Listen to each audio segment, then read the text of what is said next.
학습 목표가 617번째인 손톱 조자예요.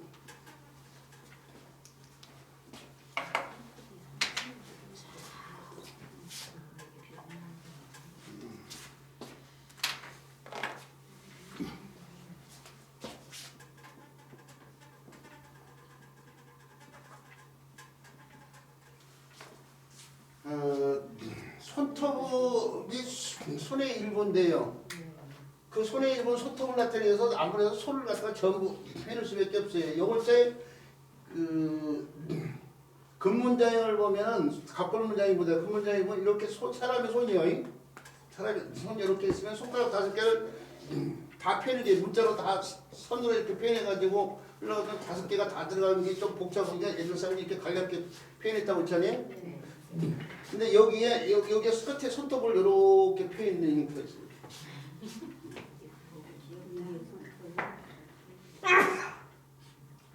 근데 그것마저도 그냥 한 손으로 봐서 방향을 바꿔가지고요. 방향을 바꿔서 위에서 이렇게 요 형태 바깥 방향이 이제 손톱 요 부위가 이렇게 있을 텐데 그냥 그걸 갖다 간략하게 해서 이렇게 펴는 거예요. 펴고 여기서요. 여기 좀 디테일인데 요것이 이렇게 해가지고 이렇게 됐을 때 이 손톱을 갖다가 이렇게 좀 더 확실히 좀 표현해가지고 여기서 나온 글자가 바로 이 천으로 바뀌는데 점으로 후대로 바뀌죠. 점으로 이렇게 된 글자가 있어요. 이것도 손톱 글자예요. 네. 요 글자는 손톱이 후대로부터 손톱이 생략에 의해서 위에서 아래로 향한 형태로 표현해서 이루어진 글자지만 요 형태는 손톱을 짧은 점으로 이제 선이 점으로 바뀌는 거죠. 점으로 이렇게 바꿔서 표현했다니까요. 요 형태는 또자가 되고 여기가 점으로 이렇게. 그래서 손톱 진짜 이렇게 쓸 수도 있고 이렇게 쓸 수도 있어요. 근데 요것은 이제 불자가 되고 이거 불자가 되고 이것은 이제 그 글자 같은 글자로 칩받고 있는 거죠. 그래서 손톱 조자가 이것도 손톱 조자예요. 우리 요 글자하고 조심해야 돼. 이것은 어떤 물체가 손 사이에 끼어 있는 거예요 지금. 그래서 깍지끼리 자가 되는 거예요. 깍지끼리. 교차로 모을 때 쓴 글자. 이 글자하고 이 글자 구분 잘 해줘야 돼요. 두 글자가 들어가면 이 위에 글자하고 같은 글자라는 걸 알고 있어야 돼요.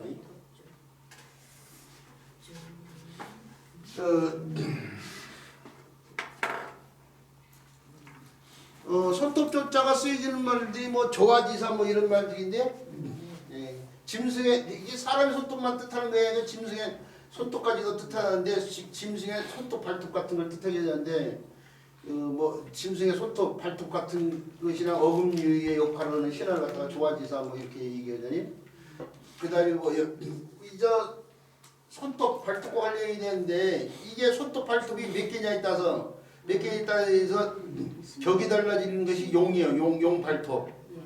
용 발톱인데 용의 발톱을 갖다가 5개를 그릴 수 있는 게 옛날 천자만 가능했어요. 그래서 용 5개 발톱이 있는 걸 오조령이라고 그래요. 오조령.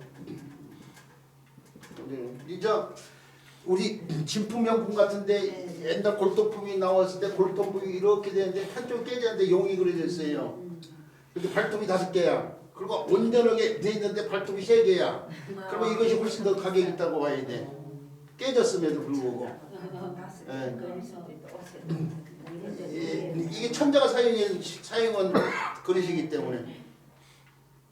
옛날에 4개가 제후, 3개가 왕세자. 그래서 격이 달라져요. 그런데 저 경복궁에 가면 우리는 그래서 전통적으로 4개를 써야 되는데 고종이 칭제 권한을 하면서 경복궁 중권하고 막 그랬잖아요. 그러니까 그때는 이제 천자처럼 행동했기 때문에 아무렇게나 그랬어요. 막 7개도 막 그리고 막 그래요.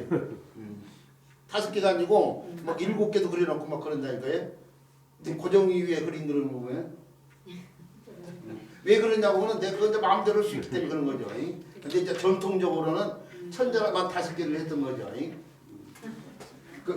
그래서 어디 가서 용 그림을 보면은 발톱이 몇 개인지 보는 것이 중요해요, 사실은. 발톱이 몇 개를 그려놨는지. 그리고 오늘날 저 네일 아트라고 하나요? 손 꾸미는 것을 조미사라고 민주사람 자꾸 헷갈리는데 그때도 이 조자를 써요. 아름다운 밑자하고 합쳐져가지고. 근데 요즘 사람들이 뭐 영어를 쓰면 뭐 격이 높은 줄 알고 뭐 헤어 디자인 이발 싸우지 않고 헤어 디자인 뭐 그러고 그러잖아요. 저거랑은 구별 차이가 안 나서 그런 것 같아요. 음식 하시는 분들도. 네, 그렇죠. 셰프, 음식 조리사들도 셰프라고 뭐 그런 것들이 그러면 뭐 무슨 격이 높다고 생각한 거예요, 그러니까 그게 사대주의 문화적 사대주의예요 지금 그게.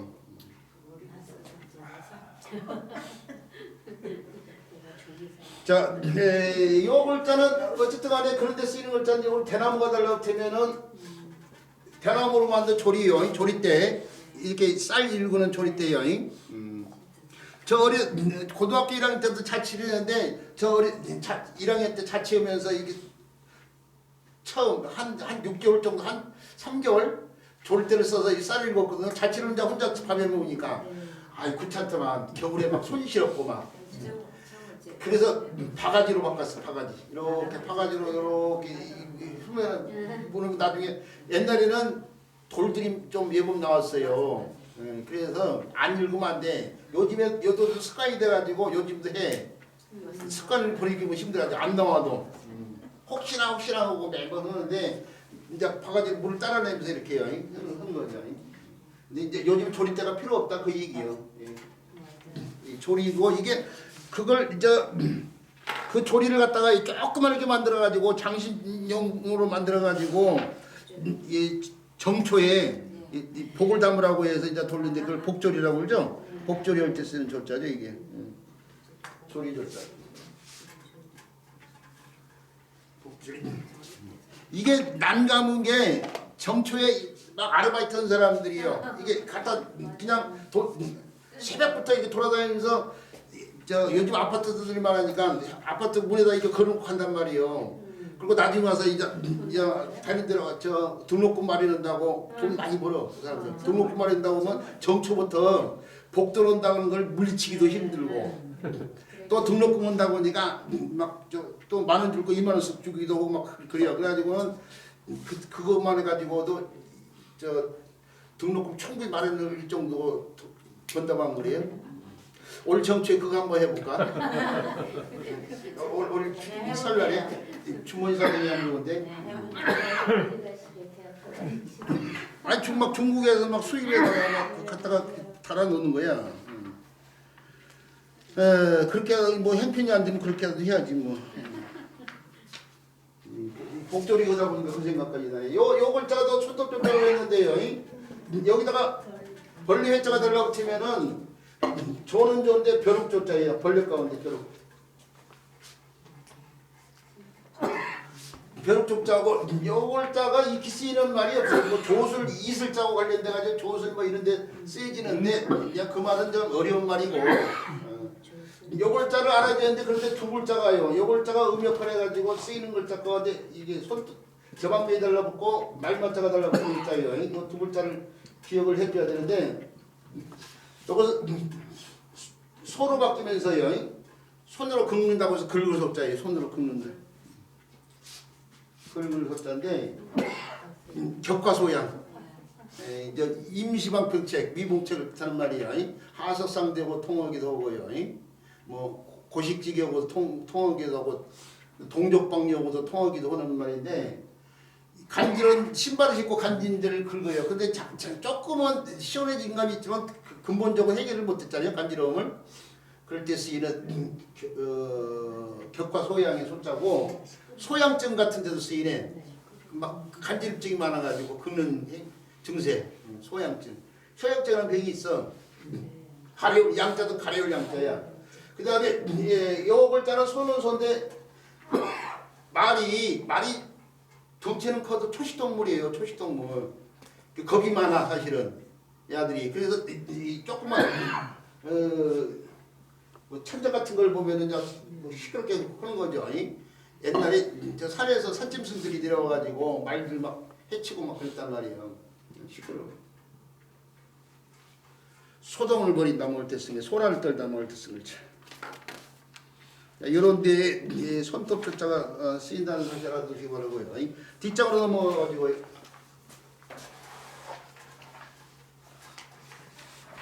발족자가 나오네. 발족자는 다른 글자가 합쳐 쓰일 때예요. 다른 글자가 합칠 때 변에 쓰이면은 이게 이제 간략하게요. 발의 형태를 이렇게 길게 뺀 형태를 간략하게 해서 이렇게요. 줄여서 이렇게 빼는데 이건 발족자를 변화시킨 글자라고 해서 옛날 사람들이 명칭 그대로 따라서 하고 있는 답수 보고 있는데 발족변이라고 불렀죠. 이러고 발족자예요. 근데 이 글자 옛날 글자는 이렇게 발이니까 사람의 발이요. 사람의 발을 갖다가 제가 이렇게 봤는데 이걸 문자로 나타내기 위해서 이런 형태로 표현했잖아요. 이런 형태로 표현했는데 이 발족자는 이렇게만 표현하지 않고 발과 연결되어 있는 무릎까지 형태까지 더 붙였어요. 요 발을 갖다가 옆으로 이렇게 표현하고 이렇게 옆으로 하고 이렇게 표현했어요. 이게 정강이 부분. 이게 뭐예요? 장단지 부분이죠. 이렇게 장단지 부분. 이게 종아리 부분. 그러니까 정강이와 장단지와 종아리까지 포함되어 있는 발목 위에 무릎까지도 표현해서 이루어진 글자인데 호들하면서 이 형태가 간략하게 네모난 형태로 바뀌고 이것도 세워서 여기요. 요 형태죠. 세워서 이렇게도 쓰이고 또 이렇게도 쓰이는데 이 형태를 붙여서 이렇게 발족자가 되는 거죠. 그리고 변에는 이 형태를 붙여서 발족변이 되고요. 아무래도 변이만 오른쪽에 글자가 와야 되는데 오른쪽에 글자면 이게 길게 튀어나오면 안 돼. 우리가 이렇게 길게 빼는 글자들이요. 달아날 줄자라든지 뭐 오를 시자라든지 이런 글자들은 글자를 갖다가 보기 좋게 쓰려면 원래 소전에는 이렇게까지 안 나와요. 소전에는 안 나오는데 호전에 오면서 글자를 보기 좋게 쓰려고 그러다 보니까 이렇게 길게 빼는 거예요. 옛날 글자에는 이렇게 길게 안 나오는데 오늘날은 이렇게 길게 빼서 일어날 기자 이렇게 길게 빼서 숟가락 시자 뭐 이런 식으로 쓴단 말이에요. 이런 식으로 쓰는데 요걸 따로 이제 단독체로 쓰이고 이 글자 변으로 편박자가 되려면은 다른 글자 같은 경우 오른쪽이 주로 붙어요. 오른쪽에는 다른 글자가 없으니까 그냥 이것도 그 형태를 그대로 유지해요. 왼쪽에 쓸 때만 이렇게 쓰이고 오른쪽에는 이렇게 그냥 그 형태를 그대로 유지한다고요. 왜? 이 공간 충분이니까. 자, 그래서 그 명칭을 서로 구분해야 돼요. 이 글자도 발족이라고 해버리면은 발족이라고 해버리면 이게 잡을 착자 이런 글자 할 때 이렇게 쓸 수 없잖아요. 이렇게 이것도 발족이라고 해버리면 이렇게 쓰는 상황이 되잖아요. 발족 변이라고 해야 이것과 이것이 구분되어서 이렇게 써야 된다는 걸 알 수 있잖아요. 같은 글자니까 똑같이 발족이라고 하면 되지 않냐고 생각하는데 쓰다 보면 다 옛날 사람 다 이유가 있어서 명칭을 정형과 변형의 명칭을 갖다가 따로 하고 한 이유가 있는 거예요 지금. 옛날 사람들이라도 뭐 쉽게 쓰고 쉽게 부르고 쉽지 않았겠어요.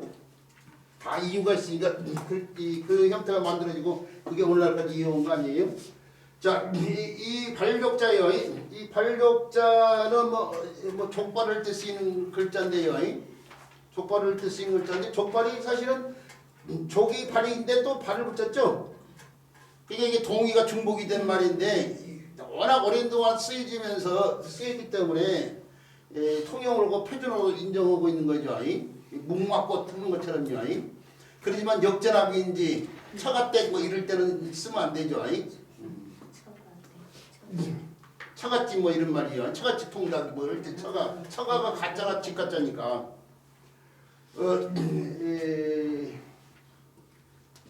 요 글자가 뭐 족탈불급이라든지 뭐 준족이라든지 뭐 쓰임이 굉장히 많은 글자고 요 글자가 족하다의 뜻이 있다는 것도 알고 있어야 돼. 족하다. 근데 왜 족하다가 뜻이 있는지를 갖다가 명쾌하게 설명은 안 하는데 두 발만으로 충분히요. 행동을 위해서 움직임을 갖다가 행할 수 있으니까 족하다가 뜻이 됐다고 할 수도 있는데 그 말 가운데 이루다의 뜻이 있잖아요. 이루다. 이게 발로서 행동이 이루어지는 거예요. 지금 제가 저기를 가고 싶어요. 지령은 머리에서 내겠죠. 내 발이 문제가 생겨가지고 내가 발이가 없거나 다쳐가지고 있는 상태라면 못 걷잖아요 지금. 발이 결국 행동을 이루는 상황이잖아요. 그러죠? 그래서 이루다 이 뜻이 있고 이루는데 모든 걸 다 이룬 상황이 뭐예요? 족한 상황이죠. 그래서 족하다 이 뜻이 있는 거예요 지금. 족하다. 그래서 부족 만족을 때 쓰이는 족자가 이 글자를 써요. 발이 행동을 이룬다고 해서 이루다 이 뜻이 있어요. 이 족자가 그 이루는데 모든 걸 다 이룬 상황 관련돼서 족하다 이 뜻이 생겨난 거예요 지금. 그래서 부족 만족을 때 쓰이는 족자를 이 글자를 쓰고요. 그 다음에 이 글자가 다른 글자 구성에 도움을 주면서 음해역하는 글자도 살펴보고 넘어야 되는데 사람이 달라붙으면은 촉으로 바뀌면서 사람이요 어떤 일을 갖다가 재촉한다고 해서 재촉할 촉자인데요. 촉구하다 뭐 촉성재배 뭐 할 때 쓰는 글자예요.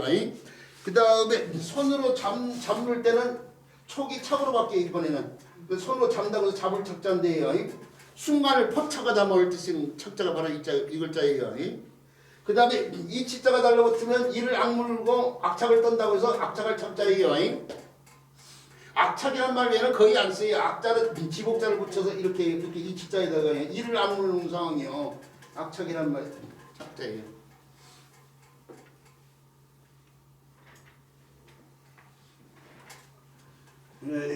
자 그럴 때에 이 글자의 쓰임 볼 수 있고요. 이 글자가 달라붙으면 당연히 어떤 글자에 달라붙은 발의 행동 관련이 되어 있겠죠. 자, 발족자에 대한 설명 여기까지만 하도록 할게요. 그 다음에 배워야 될 글자예요. 그 다음에 배워야 될 글자는 왼손 자자네요.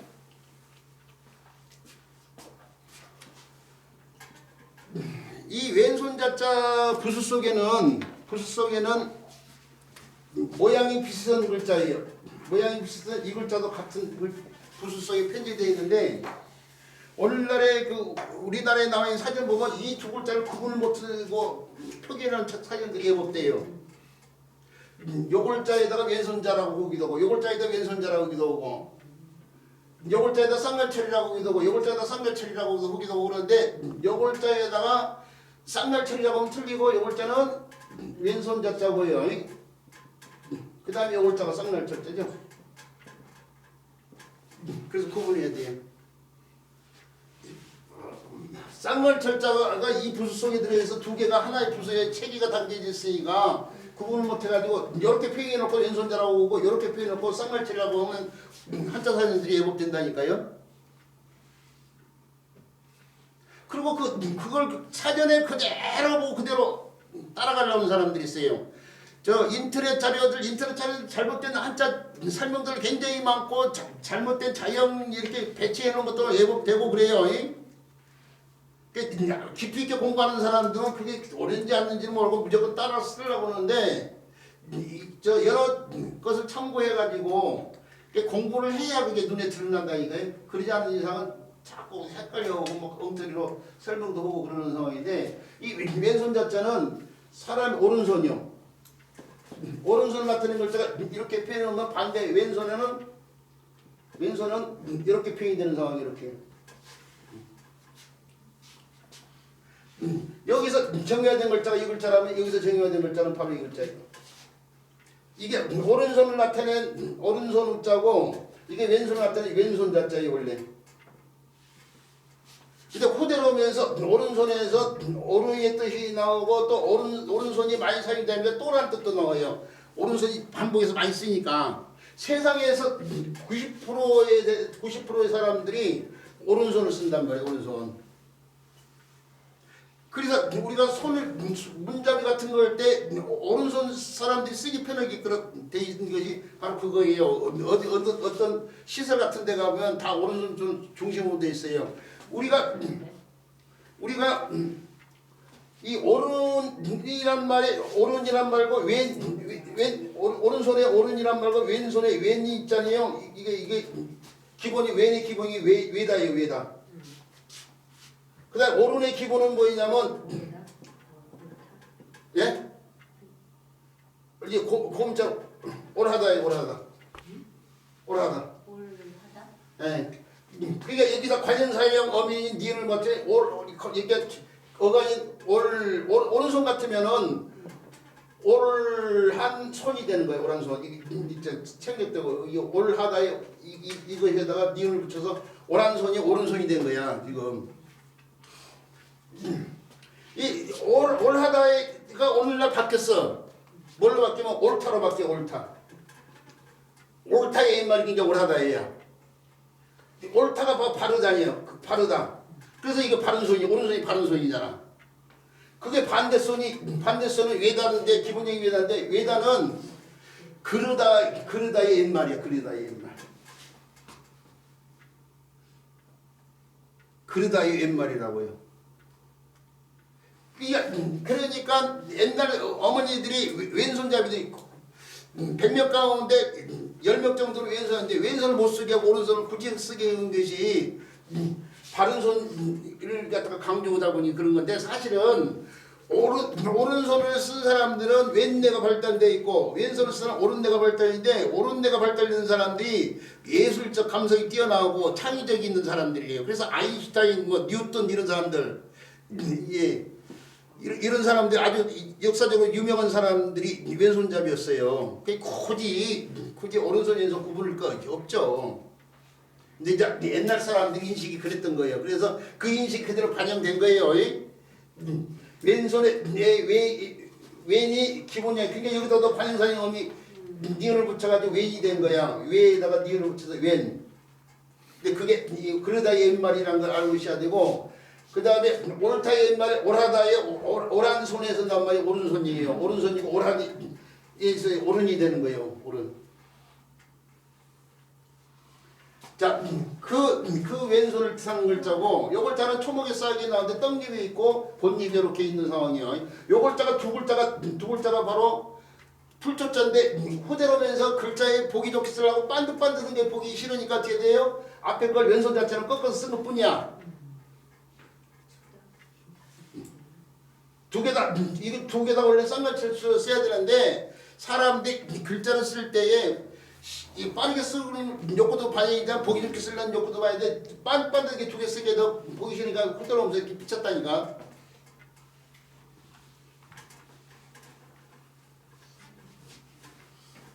그래서 우리 선생님들은 이게요. 왼손 자자하고 쌍날철자를 구분을 잘 해두고 기억을 하셔야 돼요. 제가 불사책 최초에 쓰기 시작할 때 그 여러 한자 사전을 많이 들여다봤는데 엉망. 그리고 인용은 이걸 인용한 사람도 글 쓴다고 한자 설명한다고 인용은 대학교 교수들이 인분들이 써놓은 걸도 봐도 막 이걸 서로 바꿔서 막 뒤죽박죽으로 막 써놓기도 하고 막 그랬어요 한동안. 그래서 다른 분들이 쓴 책 안 들여다봐요. 들여다보고 있으면 화딱지가 나가지고. 자, 이 왼손 자자는 그런데요. 이 왼손 자자는 이렇게 고문자가 오늘날 이렇게 정형화되어 있지만 이렇게 쓰여진 글자라고 안 그랬어요? 이렇게 쓰이는 글자의 도구인 장의공자가 이렇게 달라붙어.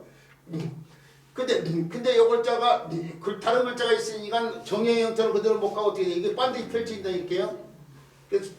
그 다음에 손목으로 내려오면서도 이렇게 반전이 되고 그 다음에 장인공자를 붙여서 이렇게 정의가 되는데 이 왼손 자자가 음역하면서 도구를 사용해서 도운다고 해서 원래 도울 자자예요. 근데 이 글자가 왼손을 뜻하기도 하고 왼을 뜻하기도 하지만은 왼손 자자로 이 글자가요 왼손을 뜻하기도 하고 거기서 왼을 뜻하기도 하는데 왼손의 뜻으로 주로 쓰이니까 왼을 뜻을 이 글자가 뺏어다 썼어요. 그래서 이게 왼자자가 되고 자기 뜻을 뺏기니까 어떻게 돼요? 나는 더 큰 집 주고 산다고 해서 인별 한 번 더 붙여서 이렇게 쓰고 있다니까 이게. 그래서 이걸 도울자자가 돼요. 보좌관을 뜻은 글자. 옛날 산간 지역에서는 짭짤한 생선을 먹기가 힘들었는데 포항 같은 데서 염장을 질러가지고 생선에 염장을 질러서 소금을 뿌리면 안 상하잖아요. 안동까지 가고 나면 간이 딱 막혀 배. 그것을 자반고등어라고 그러잖아요. 안동 간고등어. 그 자반이 바로 밥 먹는데 도움을 준다 이거예요. 생선이 귀한 시절에는 산간지방에서 자반고등어 하나면은 밥을 먹는데 큰 도움을 받았기 때문에 그래서 자반이 된 거예요 지금. 오늘날은 자반으로 부르는 거죠. 이 도울 짤 때마다 자반 얘기는 수밖에 없는 게 보좌관 얘기를 마땅하게 설명할 어이가 없어. 또 그냥 한 얘기 또 오고 또 오고 오는 상황이지. 자, 그래서요, 왼손 자자에서 왼 자자가 나오고요, 그 다음에 도울 자자가 나오고요, 보좌관을 때 쓰는 도울 자자가 나오는데, 우리 책에 보세요. 그 외에 어긋날 자자가 있네요. 어긋날 자자를 분석을 해보면은, 이것의 형태오고, 그 다음에 왼 자자가 합쳐져 있는 거예요, 이거 왼 자자. 근데 이것의 형태는 정형화시키면은 이렇게도 표현되는 글자인데 이게 문자로 정형화된 글자가 아니에요. 문자화된 글자가 아니다고요. 그래서 그것의 형태라고 볼 수밖에 없어요. 그리고 이게 뭐냐, 초목이 싹이 어긋나게 자라난 모양을 딱 표현한 거예요. 이렇게 초목 싹이 이렇게 어긋나게 이렇게 자라나는 모양을 표현했어. 그래서 이 왼 자자가 차가 되면서 어긋나게 자란 초목이 싹과 관련돼서 어긋날 자자가 돼요. 어긋날 자자.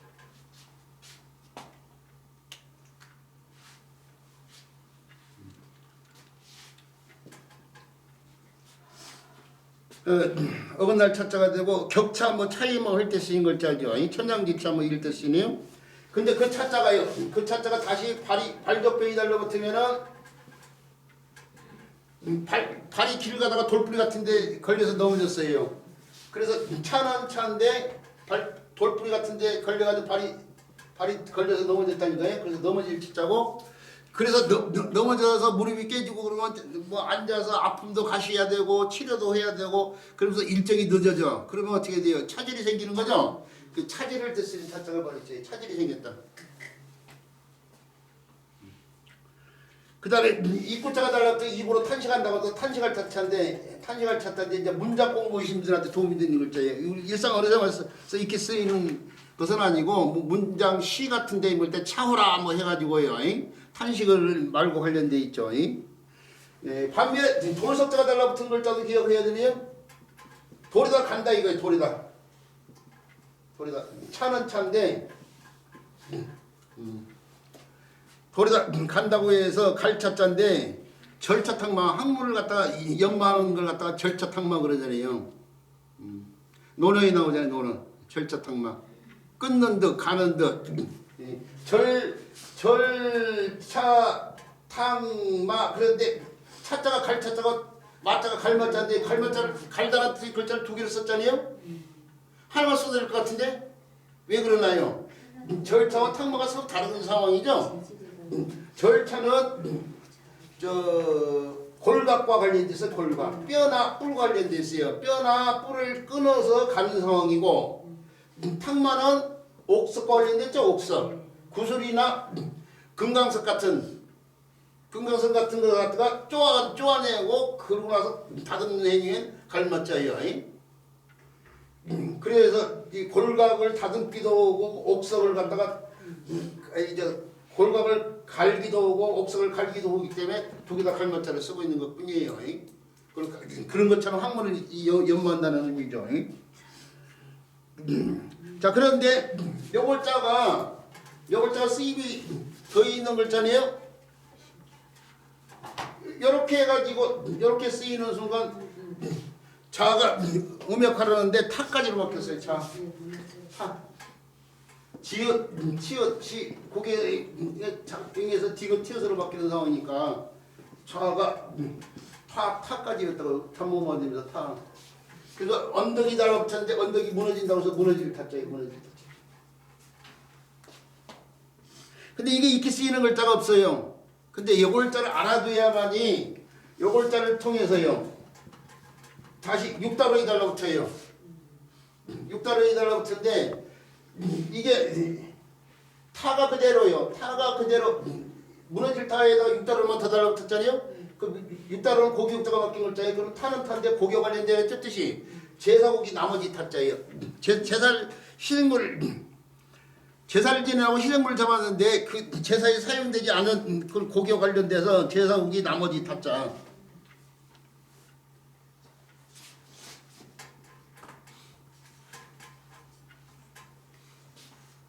근데 요 글자가 저 자격은 전혀 상관이 없는 나라 이름으로 쓰이고 있어요. 나라 이름으로 쓸 때 그때는 수로예요. 수. 근데 요건 좀 이따 설명할 거예요. 왜 이렇게 되는지. 왜 이렇게 되는지 설명을 하고요. 좀 이따 설명하고 다시 요골자에다가 이렇게요. 제사고기 나머지 타자에다가 이게 제사고기 나머지 타자예요. 나라 이름으로 쓸 때 수가 되기도 하지만 이것은 비로운 뜻과 의미일 뿐이에요. 요골자에다가 흑도자가 달라붙어 있잖아요. 그러면 흑이 떨어진다고 해서 떨어질 타자 이게 타락할 때 쓴 글자예요. 끝도 모르고 구덩이 이게 안 좋은 쪽으로 떨어진 상황. 그래서 떨어질 타자고 타락할 때 쓴 글자. 타락했다 그랬습니다. 또 나무와 관련 나무 목자가 달라붙어 가지고 이렇게 쓰이면은 이것도 타는 타인데 나뭇가지가 길게 늘어져 있는 나뭇가지 관련돼서 길쭉할 타자예요. 나뭇가지가 길쭉하다고 해서 길쭉할 타자예요. 길쭉할 타자인데 길쭉 원형의 형태가 길쭉하게 이렇게 돼 있어. 그러면 타원형이라고 하잖아요. 그럴 때 쓰는 타자가 바로 있지. 그 다음에 신방편에다가 이렇게 해가지고 이렇게 써야 되는데 호대로서 복잡해가지고 줄여가지고 오늘 이렇게 쓰고 있어. 이렇게 같은 글자예요. 네네네. 제사고기 나머지 타자가 그대로 음역하는데 줄여서 요글자를 생략해서 이렇게도 쓰는데 제사고기 나머지 타자가 음역하면서 마음이 게으르다고 겨울을 타자 이렇게 겨울 타자. 타성해졌다 뭐 할 때 쓴 글자. 타성해졌다.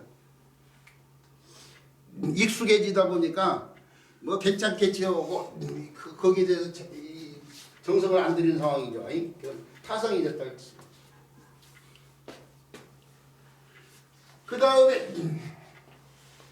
그 다음에 이렇게 해가지고 이렇게 제사공이 남은 타자에다가 착받침이 이렇게 달라붙은 글자인데 이렇게 쓸 수도 있지만 오늘날 위치를 좀 바꿔가지고요. 이렇게 해서 이렇게 더 많이 쓰여야 돼요. 네. 자가 단모으면서 자가 될 수 있는데 자가 사가 될 수 있고 수까지 온 거예요. 수하면서 사실 더 달라붙은 게 뭐예요? 책받침이죠? 네. 책받침은 길 관련됐잖아요. 길을 따른다고 따를 숫자예요. 따를 숫자. 따를 숫자. 근데 오늘날 위치를 바꾸는 요글자를 더 많이 쓰고 있죠. 따를 숫자. 수행원 할 때 쓴 글자예요. 자, 그리고 요글자가 따를 숫자. 수행원 할 때 쓰는 부창부수 할 때 쓰는 따를 숫자. 요글자가 원래 나라 이름 숫자에 있어. 나라 이름으로 쓰이는 숫자에 있어. 자, 그런데 수나라. 중국 수나라인데 하늘이 나라가 세워지면 하늘이 천명을 부여했다고 생각해서 나라가 세워지는데 책받침이 떠나간다는 의미가 있어. 길을 따라서 천명이 떠나갈 걸로 생각해가지고 이걸 빼서 쓰겠어.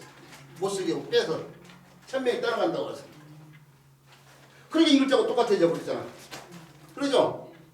그래서 이게 요 글자가 원래 수나라를 뜻해야 되는데 수나라의 천명이 길을 따라 떠나간 걸로 생각해서 이 글자를 못 쓰겠다니까요. 그 못 쓰게 하니까 결국 이 글자 아니에요? 그 이 글자가 이게 수나라 나라의 이름을 나타내는 글자로 쓰이게 되는 상황이지. 자, 그래서 이게 왜 나라의 이름 숫자가 됐는지도 이해가 됐죠? 자, 그 다음에 골수 숫자예요. 뼛속의 골수예요. 아까 하면서 저 제대를 얘기할 때 조혈고세포 같은 것이 그 제대를 얘를 저축에 해놨다가 거기서 뽑았으면 되는데 그것이 없으면 이제 골수에서 이제 뽑아서 써야 되죠. 골수 숫자.